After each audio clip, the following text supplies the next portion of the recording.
Well, g'day everyone and welcome back to the channel. This week we're celebrating a milestone. Tell them what we're doing, Al. Yes, we're celebrating our first year on the road. So please, go and get yourself a cold drink, get your feet up for the next 30 minutes or so, come and join us for the adventure. Hi, I'm Steve. And I'm Alison. We decided a couple of years ago that we'd work hard and save all of our money and start living life on our own terms. So we bought a caravan and hit the road on a trip for two all around Australia. So why not come and join us every week for our adventures?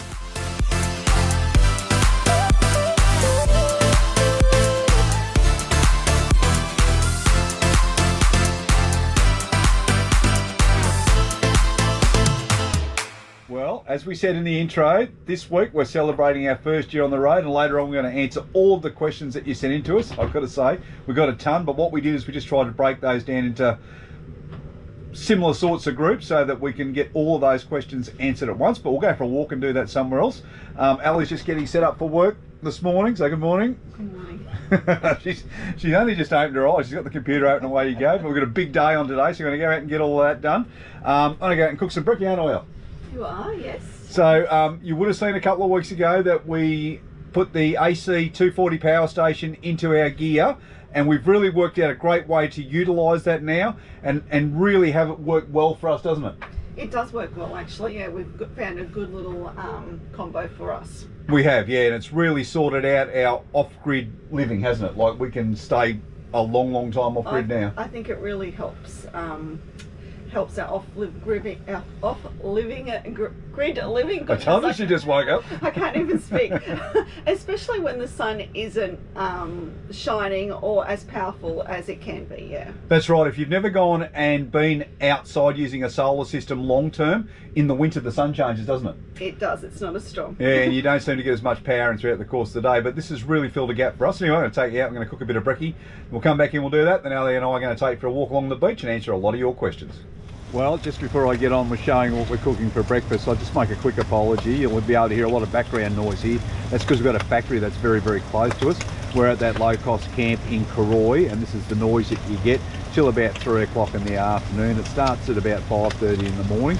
So if you're noise conscious and you come to this camp spot, I'll probably go into the first area that you see as you come over the small bridge. That'll take you away from it a little bit, but we're actually right in behind the factory. It doesn't bother us too much. So for us, you know, it's 15 bucks a night. We're staying on the Sunshine Coast and we're within 20 minutes of just about everything that's here. So we're really happy. All right, as we said inside of the caravan, we've now integrated our BLUETTI AC240 Power Station into our system. We've made a couple of changes since we saw you last. So when we done the review, you would have seen we had it mounted inside our toolbox in the caravan, and that worked perfectly fine. But we find that we just need to use it a lot, and we want to use it when we're away from the caravan as well. So all I've done is just mounted it up in the car, and here it is here. So you can see I've just lashed it in. I've actually got a couple of tie-down points which I've installed along the sides of my canopy here, and I tied it down and it just sits in there perfectly.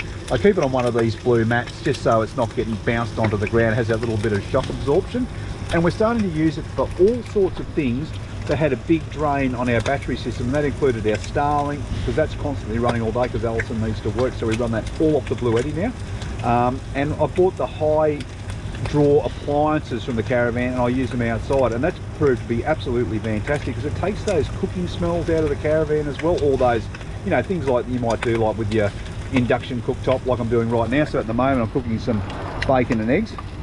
It's having no draw on the caravan whatsoever.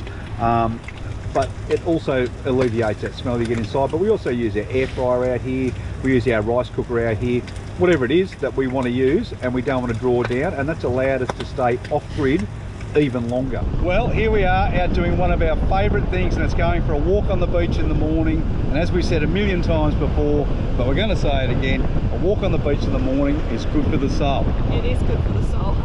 The other thing we're doing today is we're celebrating our first year on the road, and we've got hundreds of questions that we need to answer, which I've grouped down to a very small amount of questions that we're going to answer, but hopefully it answers everybody's questions who sent them in over the last 2 months or so.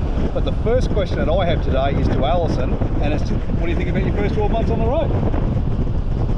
I've enjoyed my first 12 months on the road. Yes, I definitely have. It's not necessarily what I thought it would be. I thought maybe I would be chilling a bit more than what I have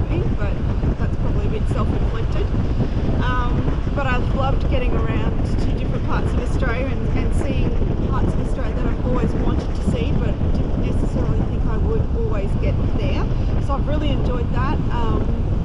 I've definitely loved not working full-time consistently. It's definitely something everyone needs to enjoy, I think, at some point in their life. I've enjoyed not the everyday part of life, but I've loved travelling, and it's a shame we didn't do it a little sooner, to be honest. It is. These are the sorts of things that you put off and you put off and you put off, or you find excuses to why you're not going to go this year or next year, or you know, I'm planning for 2028, mate. All these sorts of things. Yes. But what we found in our experience is, don't let fear hold you back. If you've got the gear and you've got the motivation to get up and go, then just get up and go. We told you back in our budgeting episode that we left home with about $4,000 in the bank, and our intention was to travel and stop and work when we needed to, and that's exactly what we've done, and it's been absolutely fantastic, hasn't it? It is good, and there is, you know, so much work to do out there. You're happy to be flexible about what you do, but yes, don't kind of wait for I must have. Just get out and do it, and enjoy life, because life is short, and it'll pass by pretty quickly. So let go of the fear. That's all I can say.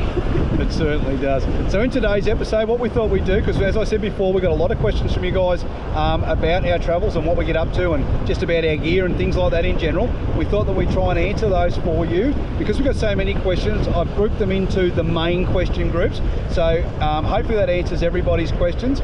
But if we don't answer a question to you specifically today, then please just hit us up in the comment section. I'll try and get back to you as soon as I can. I know I've been a little bit lackadaisy with my answers or my responses in the last few weeks or so. Very sorry about that. We do have a few things going on in the background with my bloody dodgy prostate, but we're going to get that sorted in the next couple of months. I'll give you an update on that once we get back out on the road and let you know what's going on. But I'll tell you this much, it's coming out. It's definitely coming out.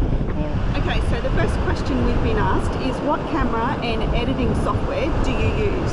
All right, well, we like to keep this pretty simple. This is a question I get quite a bit, because there's a lot of people who want to get out and have a go at YouTubing. Yes, they do. And let me encourage you to do that, because it's a great little pastime to fill in those dead areas on the road where you're not sitting around doing absolutely nothing. I use that time to edit, talk to Alison about the footage that I've shot, annoy Alison with the footage that I've shot, Yes. and yeah, and just be very self-critical all the time. But just try and produce the best product that you can. But for us, we kept it really simple, because we never knew that our YouTube channel would get a subscribe, let alone the nearly 4,500 people that we have today, which we're really excited about. But we use the camera that I'm using right now is just a GoPro 11. The GoPro 11. Yep. We've also got a different GoPro. We do. We have a GoPro 8, which we use mounted inside the car for the shots that you see as we drive down the road. For the editing software, I just use the iMovie free app that you get, and I do it all on my iPad. Yes, you have actually. You've done quite well. Yeah, no fancy computers, nothing like that. Just all there. I'm not saying in the future that we wouldn't invest in a computer to try and improve the quality even more, but at the moment that suits us perfectly fine. And the other thing we use is just our Rode sound gear. Yes, I was going to say the microphones, because I had a little hiccup long ago. Yeah, a couple of mics. So that's all we use for that. It's really simple, really easy to use. Yeah, I find it great. Okay, so what was something that we bought with us that we felt we didn't need, or was completely a waste of money? That's a good question, and when we wrote that down the other day to put into this list of questions, we had to think about it, and there was nothing that we could really think of, was there? We really struggled with coming up with an answer, because I think everything we bought to come on the trip we've used and we found of value, and I think we've used just about everything in the Caravan. Yeah, we use everything except the little coffee pod machine. That's the only thing we don't use. We actually had that, we were given that as a gift for our wedding gift, so like we've had that for a long time. Yeah. But we did bring it in the Caravan, but no, we haven't used it yet. But we did say we must use it. Yeah, we do. But we did do a lot of research before we left, and we really went out and made sure that the products that we bought, we didn't waste our money on. Yes. Because as we said before, our budget was reasonably tight before we took off, and we need to make sure that what we got was something we were going to use, something was going to be useful, and we were going to use, it was going to be practical for the trip that we were going. And I think value for money, like what do they say? Research buy once, buy once. Yeah, and that's true. That's very, very true. That's true. Yes. Well, it is a good saying. Yes. All right. Next one now. Okay. The next question we got is one that we get all of the time, and it's how often do you free camp, and are you worried about free camping? I'll let Alison give you her view and then I'll give you mine. How often we pre-camp? We try to pre-camp as much as possible. Yep. That's why we put the battery system into the Caravan to allow us to do that. Am I worried? No, I would say 99.9% of the time no, but I think it's use your common sense. If you go into an area and you think it doesn't feel safe or it doesn't look safe, you move on to the next area, and you'll find a spot that you're feeling much safer in. The only place we had was Warren. I think we both felt it was a bit... Yeah, it was a little bit weird when we were in Warren. There was just a few weirdos hanging around and things like that, but we were able to get through the night. Look, once you've shut that Caravan door and you're secure inside, so it doesn't matter whether you're in your front yard or you're in the middle of Australia. For us, free camping is a perfectly safe thing to do. I think I've said once before on the channel, but I'll just reiterate, I think a lot of people get tied up in those American bloody Halloween type movies where there's someone lurking in the woods with an axe. That's not the case. It's not the case at all. But if in doubt, they used to say in rugby, kick out. If you're not happy with the spot that you're in, just pick up and move. There's generally another free camp a couple of 100 metres up the street, or a couple of kilometres away that you can access pretty easy, where you might feel a whole lot safer. But free camping, we think it's a plus. I think we do it about 80% of the time, even more. Yeah, and it's well worth it, and it really lowers your costs when you're travelling. Well, the next question was a little bit different, but I thought I'd include it. It said, most people do their lap in 12 months, so why did you spend a year in Queensland? What do you reckon, Al? It is a good question. Why did we spend a year in Queensland? I think, a couple of reasons. We had a few, we had to come back to Brisbane for a few appointments. We also had to use our flight credits from pre-COVID. To go to Bali? Yes. We were going to Europe, but that's all we could get to, so it's better that we use it than the airlines use it. So that kind of kept us coming back, and I don't know why else. The other thing was we just absolutely enjoyed what we were doing, so we couldn't see the point in sprinting past 1,000 things just to say that we'd been there. We wanted to stay and experience it. We wanted to film it and show it to you, because we know that there's a lot of people who'll never get the opportunity to do what we do, and it humbles us to get the comments that we get from you guys about the locations that we visit, particularly the people who are remembering things about their visits, maybe when they're a little bit younger, or they don't have the opportunity to do it and they like to live vicariously through us. That is absolutely fantastic, so we try and produce that, and we like to spend the time to give you the best of what it is that we see. So yep, we stayed in Queensland for a year, and we know that people do the lap in a year, but we get overtaken by those people on a regular basis, and you know, you can only do what you can afford to do or what time allows you to do. And for us, because we're on an endless trip, if you like, we get plenty of time to spend in those different areas. Yes, and we've stopped and worked. Oh yeah, we stopped and worked for quite a while, haven't we? We have. We worked out the other day. We've actually worked quite a lot of time, or more than we thought we had. Yeah, exactly. I've decided to stop walking and talking, and we'll just sit down and have a talk for a while, because it's going to be a lot easier than dodging all the dogs and stuff that are on the beach this morning. So we've hit the dog section. We definitely have. So if we didn't tell you before, we're on Coolum Beach. It's a beautiful place to come and walk, and you can walk for miles in the morning. It's really good. Just check your tides before you come down, because Stummers Creek, when it's high tide, can be a little bit hard to cross, but it's low tide at the moment. I'll stick the camera in so you can see. So you can see over there, there's a little bit of the water running through from Stummers Creek, but other than that, it's great. Oh, the dog over there also adding his bit to the beach. Rightio. So we'll go back to the questions. The next one's for Alison, and it's just what's it like running a business on the road? So just before she answers that, if you didn't know, Alison is she's an accountant, but she's doing bookkeeping while we're on the road. She has a little business. I'm going to give a shameless plug. It's Ali's Bass and Bookkeeping. So if you need some bass services or bookkeeping services, or both, I'm going to drop just hit us up in the comment section below, or drop us an email. All our email gear is in the description of this video. Anyway, what's the best thing about running a business on the road, El? For me, it's been a learning curve, because I was a full-time employee with the company prior to starting our lap. So it's quite good. It's not a difficult thing. I think the habits you have anyway at home, whether it's at home, working from home, or for a business, those habits you carry with you on the road. I think as we probably all learned in COVID, you know, you've got to learn to distinguish between work time and home time. So you know, that close the study book door, for want of a better thing. So set those good habits for yourself. You know, when you're going to work, how long you're going to work. I think it's all dependent on everyone's business as well. Sometimes, you know, it's very interactive for some people. And have good communications for us. So we invested in Starlink. Yes. And I had to upgrade my phone, and I upgraded to the Telstra network as well, just because the coverage was better and I could speak with the clients consistently. I did find a few issues earlier on with a different provider. Yes. So that's important. Yeah, and set yourself some good habits.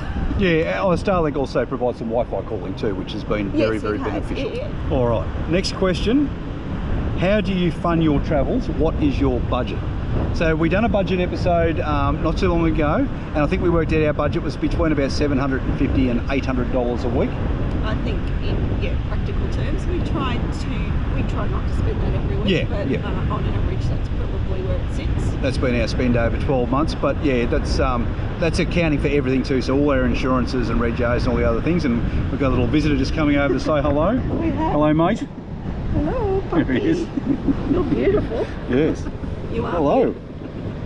One of the great things about Coolum Beach is you can bring your dog down here for a walk. So if you've got dogs in on the road, what a great place to bring her for a walk. To come and visit with the puppies. They'll get to meet plenty of friends down here too. All right, so sorry, I've lost my way now. All right, so budgets. Yeah, budgets, and how do we fund our travel? So as you know, we spoke about Alison's business. What's our other income sources on the road? We do stop and work, so we are employed with Woolworths. Yes. And we are now fortunate enough in the Woolworths system to be able to stop and work at the various stores around Australia. So just jump in quickly and just say, with the Woolies thing, Ali and I have worked at Woolies for a long time. So I think between us we've got about 20 years plus experience there. I was a night manager, Alison worked night fill. We can work in most of the departments, so it's quite easy for us to get a job when we go to different stores around the country. Yes. It might not be so easy for you, but if you've got that experience behind you, certainly worth thinking about, All right, next one. If you were starting your big lap tomorrow, what advice would you give, or what might you do differently? What advice would I give? I'd say make sure you've planned at least the first week. Yes, have an idea of where you want to go, where you'd like to stay. Yeah. Yes. Think about what sort of lap that you want to do. So if you want a free camp like us and come and stay in remote places and visit beautiful beaches and locations, then make sure you have the right equipment to do that. We've seen a lot of broken down vans and cars that weren't, first of all, the cars in most instances simply weren't roadworthy, were they? No, we've seen a lot of breakdowns, particularly up in the Cape, and they seem to be more old clapped out cars than what they were newer model cars. We've seen some absolute wrecks of caravans and camper trailers being dragged down the street. We know people can only go with what they can afford, and that's fantastic, but make sure it's safe for you and make sure it's safe for the other road users when you get out on the road.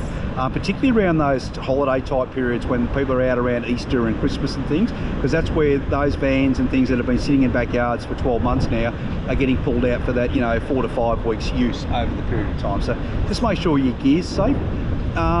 And as far as advice, just get out there and enjoy yourself. Do what it is that you want to do. Get out there and enjoy it. Don't be influenced by people like us or other people that are on YouTube or what your friend done last year. It's great for some tips, and we definitely put together a little travel log before we left of all the locations that we want to see around Australia. And I think we've seen a lot more in some areas, and some where people said they were no good, we've absolutely loved. Yes, and I think that's what you did, because we got wiki camps, and as we'd see places, whether it was on YouTube or people told us, Steve would put it into wiki camps. So as we come into those areas, we'd have a look and see if we'd like to visit and stay there, because you do forget things. Yes. Also, I think some people treat it like you're going on holidays, like your 2 weeks holidays, and that's great and that's fine, don't get me wrong, but if you do that all of the time, and if you're wanting to go for a long period of time or indefinite, I think you chew your money up fairly quickly. Yeah, you would. Because it's not kind of a holiday, this is just everyday life. It's just the different type of everyday life. You're just doing it in a different way. So, going to the pub every day, I think you could chew your money up fairly quickly. So, like, the practical side comes out in me and says, just be mindful of your budget. Yeah, for sure. But have a good time at the same time. All right, which probably leads us good to the next question. What's your favourite campsite or destination so far? Keeping in mind we've pretty much only been through Queensland. So far we've only really been, northern New South Wales. Oh, Notch Point was a free camp, and I really enjoyed our time there. Yeah, Notch Point was beautiful, and we got a great weather window while we were there. I was going to say, and we had kind of very good weather when we were there. We were very lucky, wind-wise, sun-wise. Yeah. But I also liked, surprisingly, my times in Seisha up North Queensland. Oh, New yeah, York. yeah. It was something I didn't expect, and it still sticks with me, those beautiful sunsets. Yes, I definitely agree with Alison. Cape York was absolutely beautiful. Cape York is an adventure, but it's also a lot of driving between each of those adventures. So you do spend a lot of time on the road pretty much looking at nothing except red dust, and then you get to a spot like Fruitbat Falls and you think, yep, this is exactly why I come to Cape York. And then eventually you get up into the north, right up into the north, and we went across, took the opportunity, went to Thursday Isle, and they're places that we never ever thought we'd see, and all of a sudden you're standing and you're thinking, geez, look what I've done, I'm here. I know, it was amazing. They were great. I think they're the same sort of favourite campsites for me. I did love a place called Old Quarry, which was just outside of Caravan Gorge. Ooh, that was probably more because it was just Alison and I. There wasn't a soul around for, I'm going to say, hundreds of kilometres. And yeah, it was just a really nice remote place with a fantastic sunset through a bushfire over the top of Caravan Gorge. It was. So yeah, amazing. That was really good. All right, next one. How's your caravan going? What have you done to make your journey more comfortable? Well, we've only done the upgrades that we showed you in the videos that we've done before. So we updated our batteries, we put more solar on the van. We haven't added really too much more to the van, have we? No, the battery system was the big investment, and the Caravan. Yeah, definitely Caravan. Outside of that, we haven't done anything else that I can recall. Yeah, we try and keep it pretty simple though, don't we? Like, we don't have a lot of knickknacks in the van because it means every time you've got to move, if you haven't glued them to the table, you've got to pack them up. So we just keep it pretty simple inside the van, although we've been really slack. We're going to get some photos of the family up around the van. We haven't done that, but that's our next move. So you'll see those appear in the van probably over the next couple of weeks or so. You'll see some things start to appear on the walls. But other than that, for us, the van is comfortable. It's very comfortable. Yeah, it's our home. I suppose when you're coming down from, you know, your 3 or your 4 bedroom house with your big backyard and your garage and all those things into, in our case, a 19-foot tube, there's some adjustment that you need to make. But yeah, for us, the van is absolutely fantastic. And recently we've added the BLUETTI AC240 Power Station. I think that's been helpful. Yeah, that's been very, very helpful. We'll show you a bit more about that in an upcoming episode and how we really utilise that in amongst our power management. So, yeah, because we can't get any more solar up on our roof. So we did need something extra. Yeah. And we didn't want to go the way of generators and stuff like that. So I was not keen on that. No. But no, I think the Caravan's gone well. We've had a few little issues which we've talked about, like the screws coming loose, but I think that's of all Caravans when you hit the corrugations, but everything's held together well. It has. We're yet to hear the term catastrophic failure. And I don't want and we don't want to hear that, so don't even put that out there. Right. Next one. I'll give this one quite a bit. How do you find your water and your campsites? Well, we do it through one way. We do it through WikiCamps, don't we? I think that's mostly. That's the only way that we do it. Every day I get up, I check WikiCamps, just to have a look at the next campsite. I don't really read the reviews on WikiCamps because everybody has their own opinion of different things. So I don't really invest too much in those. We'll always go down and have a look if it's within our driving zone for the day. Yeah. Water planning can be something that you need to think about because not all of the towns have water. Some of the towns have bore water. People don't like bore water, or some people don't like bore water. We use it to shower in and to do our dishes and stuff when it's coming out of the tanks. And our drinking water, we generally just buy one of those 10-litre cubes from Woolies. Not all the time. No, I'm talking about the bore water. Oh, bore water. We don't drink the bore water. Oh, only because it tastes like crap, but some people do drink it. Some bore water we have drunk, so I think there was just a few places that it was a bit eggy. Yeah, not flash. Winton was disgusting. Not flash. Yes. So yes, that's been helpful, and I think to prolong time off grid, we have got the waterproof cubes, but we do drink the water out of the van. In terms of planning, you know, we look to see when the next water points are. Yes. So we don't have to carry water, or if we need to stop before we get to our end place, you know, we can fill up so we're not travelling with water, because that's weight. Weight equals more fuel usage, so yeah, we certainly plan for that. In that sense. Yes. Yeah. But we haven't been anywhere yet. We haven't been able to find water. No. I think the most important thing that you need to look for is your dump point. So if you've got a chemical toilet, we do. Ours will last us about 4 to 5 days generally. We do have another cartridge in the van that allows us to stay off grid a little bit longer. But yeah, you're looking for dump points. But most of the towns are RV friendly these days. You can find a place. But please, don't do what we see some people do when they go out. They dump their dump point into the bushes on the side of the road or near the campground. It's bloody disgusting. There's no need for it. It's just people being lazy. You just need to get out, find a dump point and empty it in a very sanitary way. Yes. All right, next one. How do you go about servicing your car and caravan when you're on the road? Well, so far, because our vehicle is still has been under warranty. Both of them are, the car and the caravan. Yep. So we fulfilled those warranty requirements. Yeah, but we just go to a Holden dealership and get it serviced, or an authorised service agent provider, yeah. to get that done. And for the caravan, you've got to get it serviced every 10,000 rolling kilometres, so or 6 months I think it is. It's somewhere in that. I'll correct it at the bottom of the video if I've got it wrong. But for that, what we do is we just keep a logbook in the car, and we only total when we're driving with the caravan on the back. Yes. That way we know where we are. It keeps everything within a warranty claim, because you need to provide evidence that you've kept the particular caravan up to service while it's inside its warranty period. I think also you do a weekly check on the car and caravan just to make sure everything is just simple things, tyres and other. Yeah, get it. Kick the tyres, check the oil levels, do all those sorts of things. Yeah, and just you check if you've been on big driving days, just make sure everything is looking fine, and you do those visual checks. When we've been down gravelly roads, I always have a big poke my head underneath the van that make sure we haven't got any cracks in pipes and stuff, and a bit of preventive maintenance goes a long way. It does go a long way. That leads us to the next question. Have you broken anything on the car and the caravan? Well, I can do the car straight away.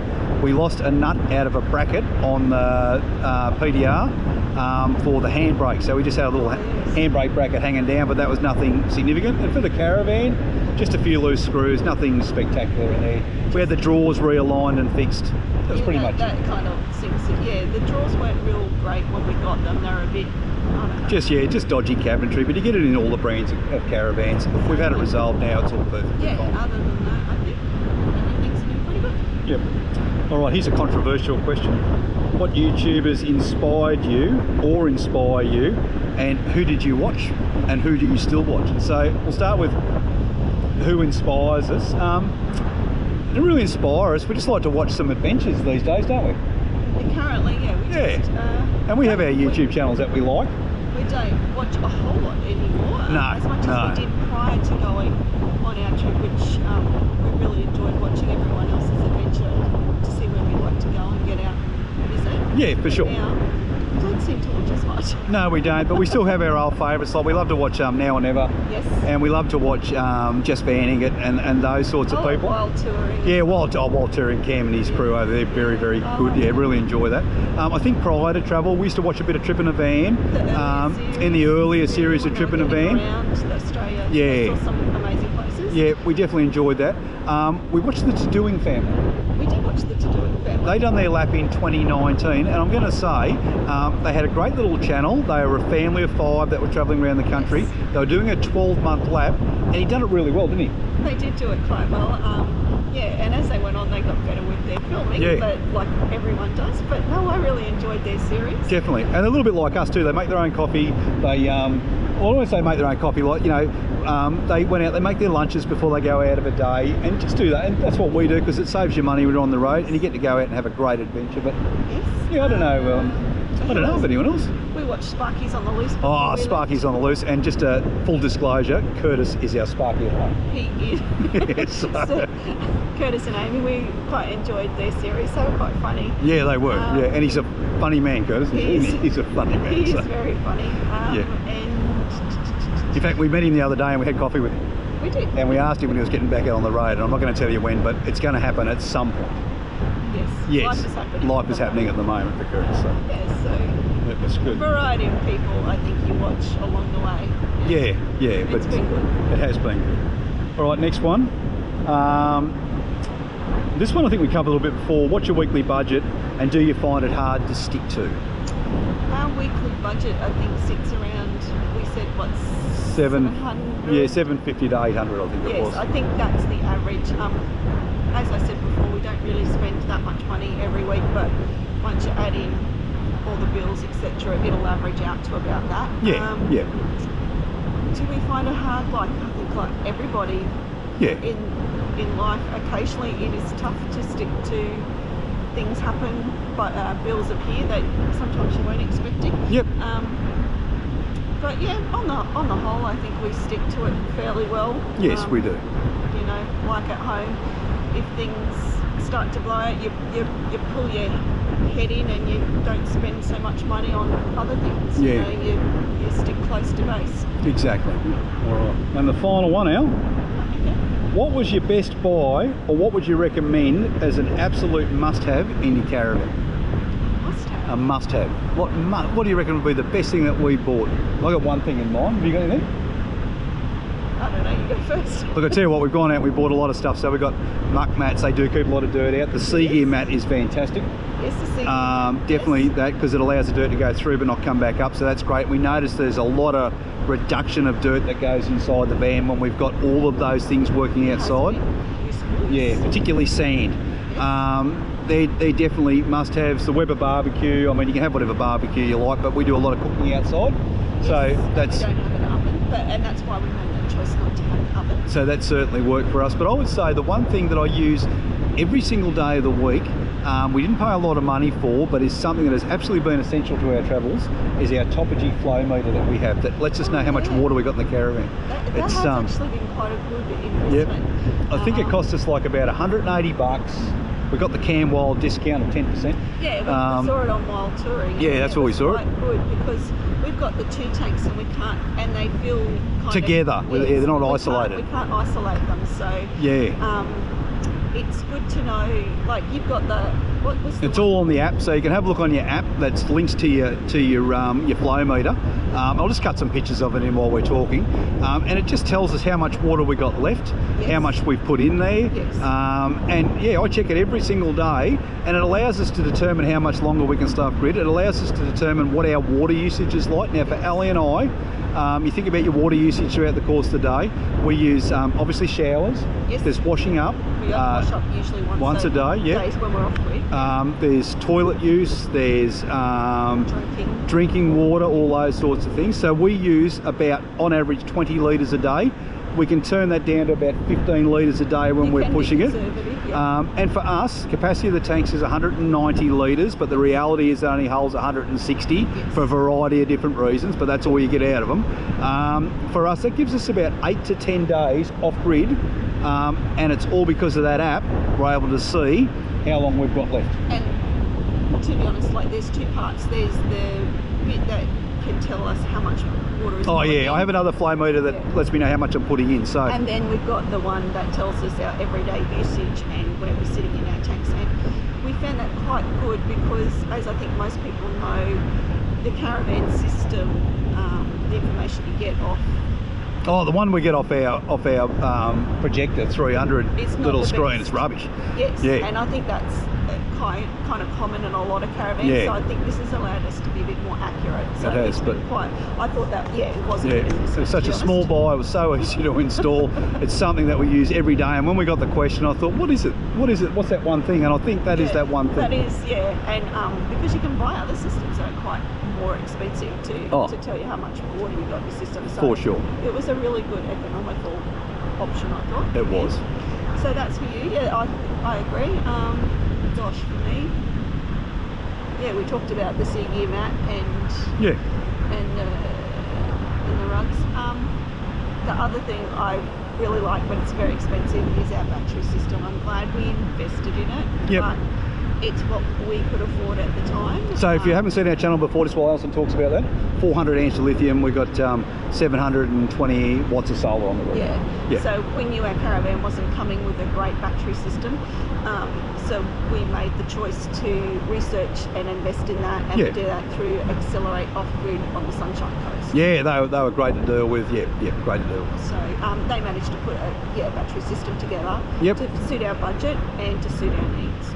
All right, well, I think that's it. That's all of our questions that we had, and we hope we answered everybody's question. But please, if we haven't answered yours, or you've thought of another question, just hit us up in the comment section. I'll get back to you as soon as I can. Have you anything else you'd like to say about our first year on the road, Al? No, as I said before, I'm glad I'm doing it and can continue to do it. Sometimes I wonder, or I wish I had done it earlier. There's never a right time, so yep. Just kind of set a date and stick to it and go for it is the best recommendation I could give to others. The best feeling you'll get is the day you pull out of your driveway. For sure, it is.